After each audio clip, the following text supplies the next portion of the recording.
अतः किलिका ओम चंडिका देवी को नमस्कार है। मार्कंडेय जी कहते हैं, विशुद्ध ज्ञान ही जिनका शरीर है, तीनों वेद ही जिनके दिव्य नेत्र हैं, जो कल्याण प्राप्ति हेतु हैं तथा अपने मस्तक पर अर्धचंद्र का मुकुट धारण करते हैं, उन भगवान शिव को नमस्कार है। मंत्रों का जो अभिकीलक है, अर्थात मंत्रों की सिद्धि में विघ्न उपस्थिति करने वाले शाप रूपी किलिका का जो निवारण करने वाले हैं, उस सप्तशती स्रोत को संपूर्ण रूप से जानना चाहिए और जानकर उनकी उपासना करनी चाहिए। यद्यपि सप्तशती के अतिरिक्त अन्य मंत्रों के जाप से भी जो निरंतर लगाता रहता है, वह भी कल्याण का भागी होता है। उसके भी उच्चाटन आदि कर्म सिद्ध होते हैं तथा उसे भी समस्त दुर्लभ वस्तुओं की प्राप्ति हो जाती है। तथापि जो अन्य मंत्रों का जप न करके केवल इस सप्तशती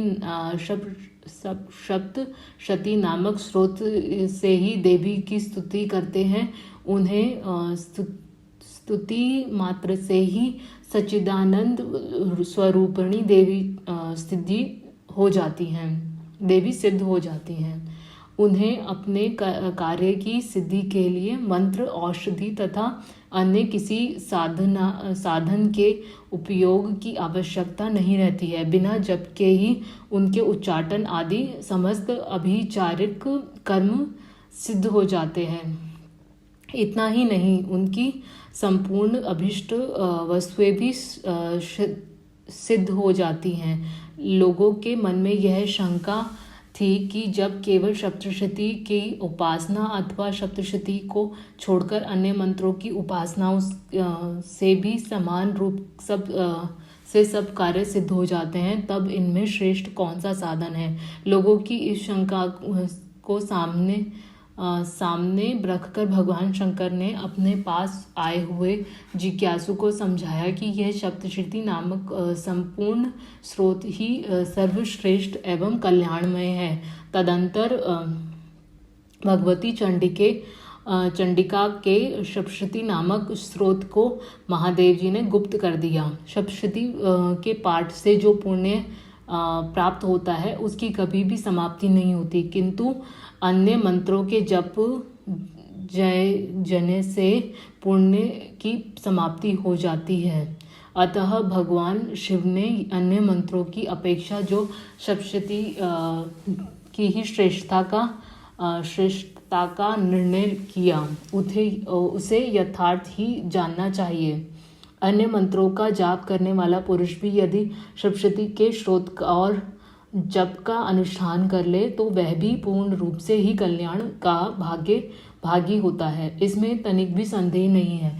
जो साधक कृष्ण पक्ष की चतुर्थी अथवा अष्टमी को एकाग्रचित्त होकर भगवती की सेवा में अपना सर्वस्व समर्पित करता है और फिर उसे प्रसाद रूप से ग्रहण करता है, उसी पर भगवती देवी प्रसन्न होती हैं, अन्यथा उनकी प्रसन्नता की नहीं प्राप्ति होती।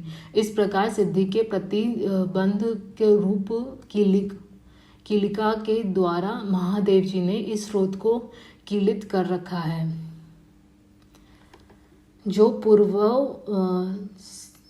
पूर्वोत्तर रीति से निष्कीलन करके इस सप्तशती स्रोत का प्रतिदिन स्पष्ट उच्चारण पूर्वक पाठ करता है, वह मनुष्य सिद्ध हो जाता है।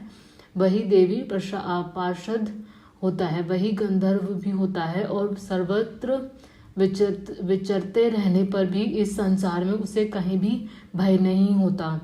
वह अब मृत्यु के वश में नहीं पड़ता तथा देह त्यागने के अनंतर मोक्ष प्राप्त कर लेता है। अतः कीलिन को जानकर उसका परिहार करके ही सप्तशती जी का पाठ आरंभ करें। जो ऐसा नहीं करता उसका नाश हो जाता है। इसी के लिए कीलक और निष्कीलन का ज्ञान प्राप्त करने पर ही यह स्रोत निर्दोष होता है और विद्वान पुरुष इस निर्दोष स्रोत का ही पाठ आरंभ में करते हैं।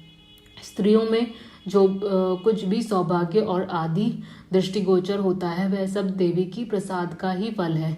अतः इस कल्याण में स्रोत का सदा जप कर लेना चाहिए। इस स्रोत के मंद स्वर से भी पाठ करने पर स्वल्प फल की प्राप्त होती है और उच्च स्वर से पाठ करने पर पूर्ण फल की प्राप्त होती है। अतः उच्च स्वर से ही पाठ का आरंभ करना चाहिए, जिनके प्रसाद से ऐश्वर्य, सौभाग्य, आरोग्य, संपत्ति, शत्रुनाश तथा परम मोक्ष की प्राप्ति होती है। उस कल्याण में जगदम्बा की स्तुति मनुष्य क्यों नहीं करते। किलिका स्रोत संपूर्ण।